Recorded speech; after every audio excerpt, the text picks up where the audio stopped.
में हम लोग मानव रक्त के विषय में देखेंगे। मानव रक्त हमारे शरीर का एक महत्वपूर्ण भाग होता है और इस वीडियो के माध्यम से रक्त के जो महत्वपूर्ण बिंदु हैं उनको समझेंगे और देखेंगे। चलिए शुरू करते हैं। तो रक्त हमारा क्या है? एक तरल संयोजी ऊतक होता है। रक्त कैसा ऊतक है? एक तरल संयोजी ऊतक। संयोजी इसलिए बोला गया है क्योंकि ये अंगों को जोड़ता है। तरल संयोजी ऊतक इसलिए बोला गया है, द्रवावस्था में पाया जाता है और ऊतक है ना कि अंग है। ये अंगों को जोड़ता है इसलिए संयोजी बोला गया है। प्रकृति इसकी क्षारीय होती है। रक्त हमारा क्षारीय प्रकृति का होता है और इसका पीएच मान लगभग 7.4 होता है। याद रखना है इसको कि जो पीएच मान है रक्त का वो 7.4 होता है। अगर हम बात करें तो एक वयस्क मनुष्य के शरीर में लगभग 5 से 6 लीटर रक्त पाया जाता है, या कह सकते हैं कि कुल भार का लगभग 7% भाग जो है वो रक्त होता है। रक्त में मुख्यतः 2 पदार्थ पाए जाते हैं। एक हमारा है प्लाज्मा और दूसरा है रुधिराणु। इनको हम लोग आगे देखते हैं। तो जैसा कि मैंने बताया कि रक्त में 2 पदार्थ पाए जाते हैं। रक्त में 2 पदार्थ पाए जाते हैं। पहला हमारा है प्लाज्मा। प्लाज्मा की अगर हम लोग संरचना की बात करें तो इसमें लगभग 90% जल होता है, 7% आपका प्रोटीन होता है और शेष जो है वो लवण और ग्लूकोज पाया जाता है। प्लाज्मा की संरचना को देखें तो 90% जो है तो जल पाया जाता है, 7% प्रोटीन होता है और शेष जो है लवण एवं ग्लूकोज पाया जाता है। प्लाज्मा का जो प्रमुख कार्य है वो पचे हुए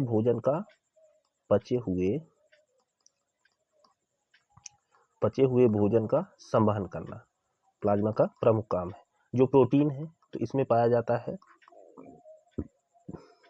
प्लाज्मा में हमारा जो प्रोटीन पाया जाता है वो है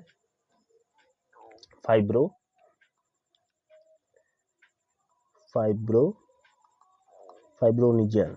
अगर इस प्रोटीन को प्लाज्मा से निकाल लिया जाता है तो शेष भाग हमारा क्या कहलाता है? सीरम कहलाता है। पुनः दोहराते हैं कि जो हमारा प्रोटीन है फाइब्रोनिजन प्लाज्मा में पाया जाने वाला, अगर उसको हम लोग निकाल लेते हैं तो जो हमारा शेष भाग है वो क्या कहलाएगा? सीरम कहलाता है। चलिए, तो रक्त के 2 पदार्थों में से प्लाज्मा एक प्रथम पदार्थ है, इसको हमने समझ लिया। अब आगे देखते हैं। दूसरा हमारा पदार्थ है रुधिराणु। दूसरा जो प्रमुख भाग है रक्त का वो है रुधिराणु है। रुधिराणु जो है संगठित एक तरह के पदार्थ होते हैं जिसमें सबसे पहले पाया जाता है। इस रुधिराणु के मुख्यतः 3 भाग होते हैं। रुधिराणु जो है मुख्यतः 3 भागों में पाया जाता है। यह शेष रक्त का लगभग 40% होता है। ये ध्यान रखना है कि रक्त में दो पार्ट होते हैं। पहला हमारा है प्लाज्मा जो लगभग 60% पाया जाता है और दूसरा जो हमारा भाग है रुधिराणु वो लगभग 40% पाया जाता है। ये 3 चीजों से मिलकर बना होता है। पहला है हमारा आरबीसी यानी कि red blood cell. RBC red blood cell, लाल रक्त कण, इसको बोलते हैं हम लोग लाल रक्त कण। तो आरबीसी का जो निर्माण है वो, ये गलत लिख दिया मैंने, आरबीसी का जो निर्माण है वो अस्थिमज्जा में होता है। आरबीसी का निर्माण हमारा अस्थिमज्जा में होता है एवं मृत्यु यकृत एवं प्लीहा में होती है। जीवन काल, अगर आरबीसी का जीवन काल देखें तो 20 से 120 दिन होता है। आरबीसी का जीवन काल हमारा 20 से 120 दिन होता है। इसमें केंद्रक नहीं पाया जाता। सबसे महत्वपूर्ण है कि केंद्रक आरबीसी में नहीं पाया जाता है।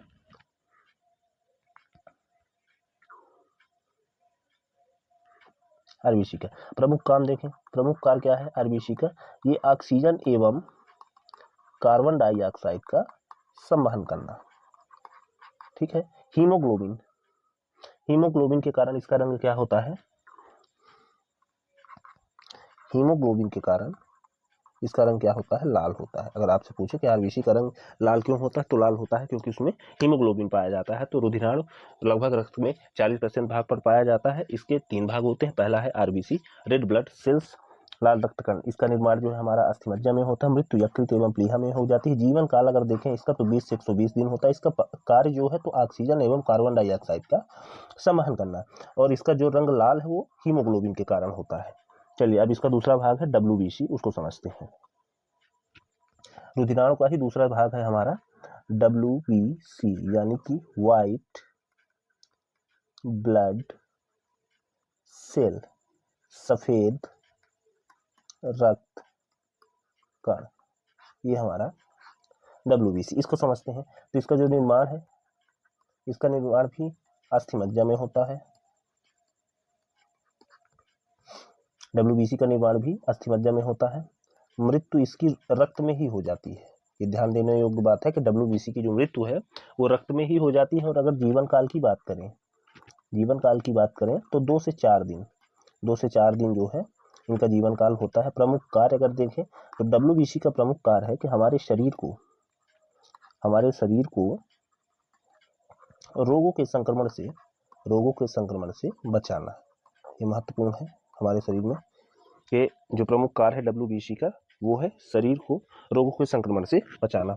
एक और नई चीज जो हम लोग शुरू में डिस्कस नहीं कर पाए वो है कि इसमें केंद्रक पाया जाता है। WBC में केंद्रक पाया जाता है। चलिए अब इसका तीसरा भाग है हमारा, उसको समझ लेते हैं। रक्त बिंबाणु। तीसरा रुधिराणु का ही जो एक प्रमुख पार्ट है वो है रक्त बिंबाणु। इसमें भी केंद्रक नहीं होता, केंद्रक नहीं पाया जाता है, केंद्रक नहीं पाया जाता, केंद्रक नहीं पाया जाता है। निर्माण इसका अस्थिमज्जा में होता है। निर्माण इसका भी कहाँ होता है? अस्थिमज्जा में होता है। जीवन काल अगर हम देखें इसका 3 से 5 दिन, 3 से 5 दिन होता है। प्रमुख काम क्या है इसका, ये समझनी होगी। इसको हम लोग ब्लड प्लेटलेट भी बोलते हैं, आप लोगों ने सुना होगा। इसका जो मुख्य काम है तो रक्त के थक्का बनाने का कार्य करता है। और एक और नई चीज इसमें, डेंगू आपने सुना होगा, एक बीमारी होती है। तो डेंगू की बीमारी में जो सबसे पहले कमी होती है वो किसकी होती है? रक्त बिंबाणु यानी कि ब्लड प्लेटलेट की। ब्लड प्लेटलेट के कारण जो है डेंगू के कारण जो है, डेंगू ज्वर के कारण मानव शरीर में प्लेट्स की क्या होती है? कमी हो जाती है। तो आज का वीडियो में हम लोगों ने रक्त के विषय में समझा। रक्त एक प्रकार का जो है तो तरल संयोजी ऊतक होता है। इसके मुख्यतः 2 भाग होते हैं, पहला है प्लाज्मा और दूसरा है रुधिराणु। एक तरल संयोजी रक्त एक कैसा है? तरल संयोजी ऊतक है। इसकी प्रकृति क्षारीय होती है और pH मान इसका 7.4 होता है। प्लाज्मा, मानव रक्त का लगभग 60% भाग जो है वो किसका होता है? प्लाज्मा का होता है। प्लाज्मा का प्रमुख काम क्या होता है कि पचे हुए भोजन का ये क्या करता है? संवहन करता है। और इसमें प्रोटीन पाया जाता है फाइब्रोनिजन। अगर इस प्रोटीन को निकाल दिया जाता है तो शेष भाग को हम लोग सीरम बोलते हैं। ये प्लाज्मा के विषय में कुछ महत्वपूर्ण बिंदु हो गए। इसके बाद रुधिराणु पर आते हैं। तो रुधिराणु लगभग जो है तो 40% भाग पर पाया जाता है। प्लाज्मा की संरचना हम लोगों ने देख ली थी, 90% इसमें जल पाया जाता है। रुधिराणु में जो है 3 भाग होते हैं। पहला हमारा होता है रेड ब्लड सेल्स, RBC यानी लाल रक्त कणिका। इसका लाल रंग जो है तो हीमोग्लोबिन के कारण होता है। इसका प्रमुख काम होता है हमारा ऑक्सीजन एवं कार्बन डाइऑक्साइड का हमारे शरीर में संवहन, कोशिका में संवहन। फिर दूसरा हमारा पार्ट था WBC का जो प्रमुख काम होता है निर्माण अस्थिमज्जा में होता है और इसका केंद्रक पाया जाता है। WBC में केंद्रक पाया जाता है। इसका जो प्रमुख काम होता है ये हमारे शरीर को रोगों के संक्रमण से बचाता है। तीसरा हम लोगों ने देखा था ब्लड प्लेटलेट, यानी कि ब्लड प्लेटलेट, डेंगू की बीमारी के कारण ब्लड प्लेटलेट की कमी होती है। ठीक है, तो ये रक्त के कुछ महत्वपूर्ण बिंदु रहे हैं। और अगर आपसे क्वेश्चन एक पूछा जाए कि कौन सा प्रोटीन जो है तो रक्त का थक्का बनाने में मदद करता है, तो फाइब्रोनिजन है। चलिए धन्यवाद। आई होप कि आप सबको इस वीडियो के माध्यम से कुछ नई चीजें सीखने को मिली होगी। अगले टॉपिक में हम लोग फिर से नए वीडियो के साथ मिलते हैं। नए वीडियो में हम लोग फिर अगले टॉपिक के साथ मिलते हैं। धन्यवाद।